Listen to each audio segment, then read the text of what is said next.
그래서 어떤 커뮤니티를 통해서 이슈가 되고 있던데 간호조무사 그리고 스튜어디스, 필라테스, 기독교, 플로리스트, 네일아트, 헤어 디자이너 그러니까 필라테스 강사도 똑같아요. 소위 말해 하류계 여성들이 안녕하세요, 단순연애입니다. 요즘 의사들이 선호하지 않는 여자 직업군에 대해서 어떤 커뮤니티를 통해서 이슈가 되고 있던데 간호조무사 그리고 스튜어디스, 필라테스, 기독교, 플로리스트, 네일아트, 헤어 디자이너 여러 직업군이 적혀 있더라고요.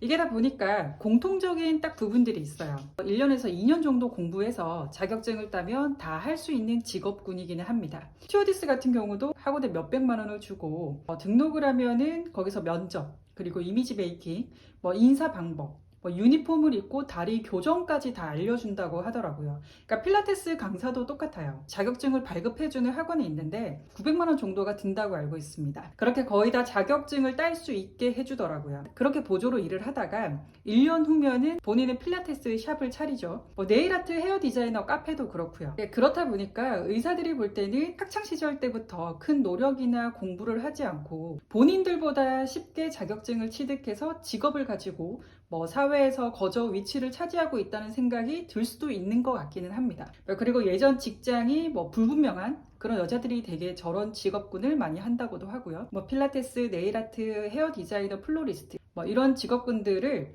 소위 말해 하류계 여성들이 투잡으로 많이 한다. 소문들도 있고 소문인지 진짜인지는 알 수는 없습니다. 그러니까 이렇게 이런저런 말들이 너무 많다 보니까 의사들이나 전문직 직군들이 선호하지 않는다라고 말을 공통적으로 하는 것 같습니다. 물론 저는 그 말에 동의하지는 않습니다.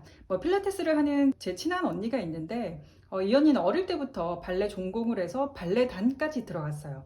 지금은 필라테스 샵을 차려서 굉장히 열심히 사는 언니인데 오히려 그 언니는 주변에서 여기저기 좋은 남자들을 소개도 많이 시켜줍니다. 사람이 너무 괜찮고 성실하다 보니까 과거 이런 것도 전혀 없고요.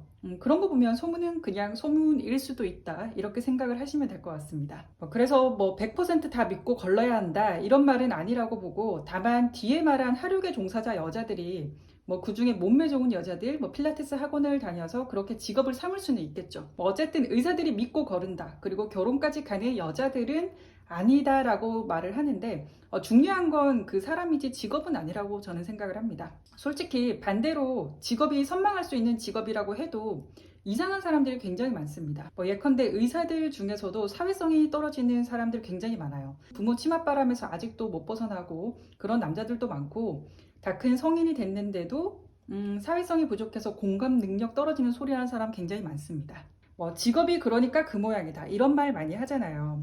그런데 그건 전형적인 일반화의 오류라고 생각을 하고 어떤 직업에 어떤 사람이 그런 행동을 몇 번 보이니까 그 직업을 전체를 싸잡아서 보는 거거든요.